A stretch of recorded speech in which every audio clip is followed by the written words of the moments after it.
A horizontal tube of length small l closed at both ends contains an ideal gas of molecular weight capital M. The tube is rotated at a constant angular velocity omega about a vertical axis passing through an end. Assume the temperature to be uniform and constant. If P1 and P2 denote the pressure at a free and the fixed end respectively, choose the correct relation. According to the problem, there is a horizontal tube of length L closed at both ends and containing an ideal gas of molecular weight capital M. Let us suppose this as the horizontal tube whose length is small l. Let us suppose its area of cross section is capital A. It is said that this tube is rotating at a constant angular velocity omega about a vertical axis passing through an end. So let this be the vertical axis passing through the end. It is rotating about this with an angular velocity omega. It is said that this tube is filled with an ideal gas of molecular weight capital M.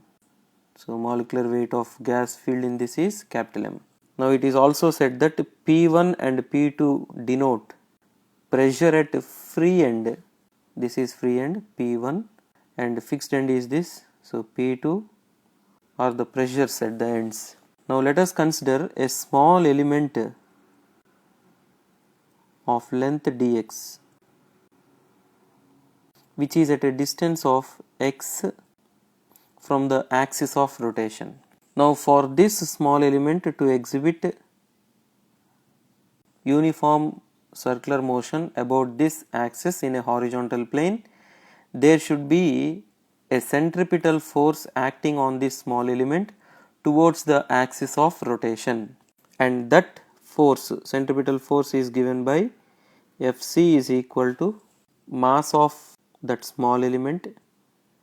Let us suppose it as dm multiplied by x omega square. This necessary centripetal force is provided by the excess pressure force which is acting on this small element. So to have excess pressure, the gas which is on the right side of this small element has to exert more pressure than the gas which is on the left side of this small element. So if P is the pressure given by the gas on the left side of the small element on the small element, then the pressure given by the gas on the right side should be P plus dP. Therefore the excess pressure is given by dP multiplied by area provides the necessary centripetal force dm x omega square. Let this be the first equation. Since the gas filled inside the tube is an ideal gas, it also obeys the relation PV is equal to nRT. This can also be written as PV equals to, N is written as gram weight by molecular weight RT. Now let us apply this equation to the small element. Then we get P is A multiplied by dx equals to mass is dm upon capital M RT. From this equation we can write dm equal to as PA capital M upon RT multiplied with dx. Let this be second equation. Now substituting second equation in one equation, we can write dP multiplied by A equal to as PAM upon RT multiplied by dx x omega square. So on simplification we can write this as dp upon p equal to as capital M upon RT omega square x dx. Now let us integrate on either sides.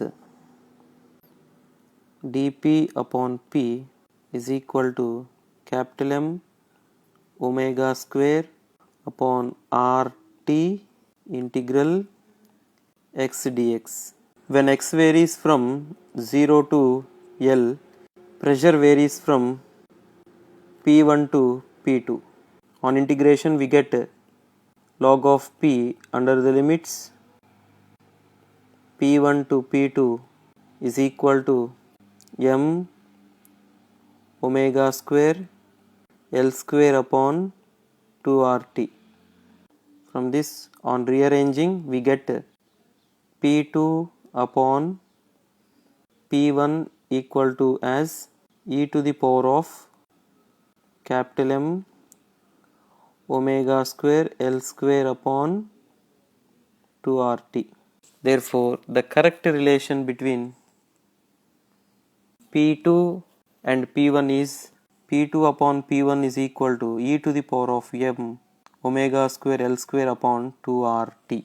Therefore, the correct option is 1.